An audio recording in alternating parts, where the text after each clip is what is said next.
এই পৃথিবীর মধ্যে যত অস্ত্র আছে, যত অ্যাটম বোম বলেন, যত বোম বলেন, যত কিছু বলেন, এর চেয়ে শক্তিশালী হলো বান্দার দোয়া। জোরে বলুন সুবহানাল্লাহ। বলা হয়েছে যে বন্দুকের গুলি লক্ষ্যভ্রষ্ট হতে পারে, দোয়া কখনো লক্ষ্যভ্রষ্ট হয় না। কেন দোয়া করা হয় কার কাছে? নাকি দুনিয়ার কোন রাজা বাদশার কাছে বলা হয়? যে আল্লাহর কাছে দোয়া করা হয় সে আল্লাহর ক্ষমতা কম না বেশি?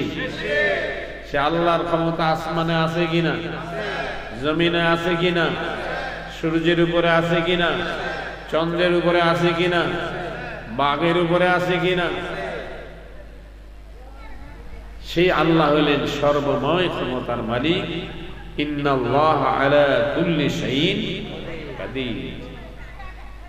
সে আল্লাহর সাহায্য আমাদের সকলের দরকার আছে নাকি নাই?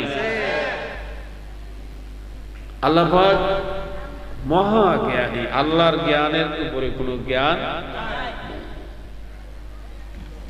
যত কিছু দেখেন চিন্তা করে দেখবেন যে এত সুন্দর করে কিভাবে আল্লাহ পাক বানিয়েছেন, কোন নমুনাবিহীন জীবনে। ঠিক না ঠিক?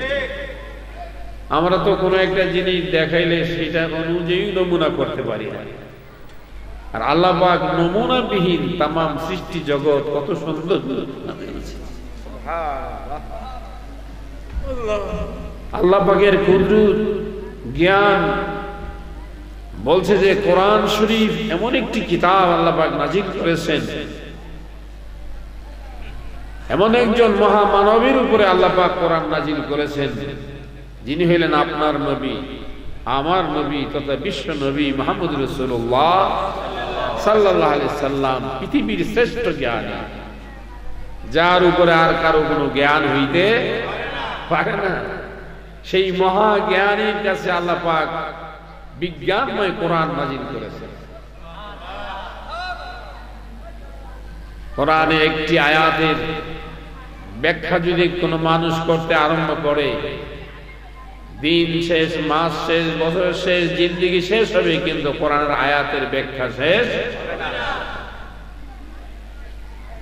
এত বড় মহাসাগরের এলেমের অধিকারী হয়েছেন আমার আল্লাহ।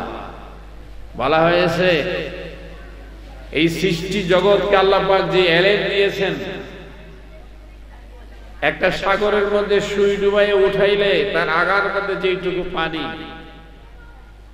সুই ডুবাইয়া উড়াইলে আগাতে একটু পানি জমে কিনা, আর যেরকম জমে কিনা, এই সুইয়ের আগার মধ্যে যেটুকু পানি, এইটুকু জ্ঞান মাত্র সৃষ্টি জগৎকে দেওয়া হয়েছে।